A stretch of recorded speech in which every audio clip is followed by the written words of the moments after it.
Hey guys, we're here in Kharkiv unloading the van. The truck, the truck.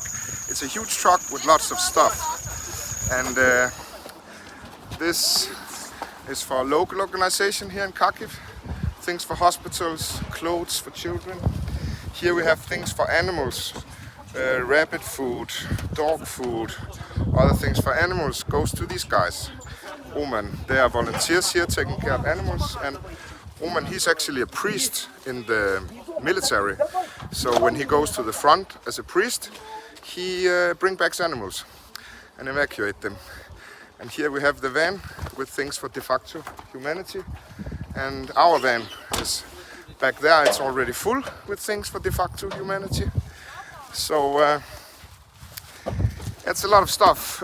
This might take a while, but there are many different volunteers here from Denmark, America, Canada, and Ukrainian volunteers, of course. So today is gonna be a great day, guys.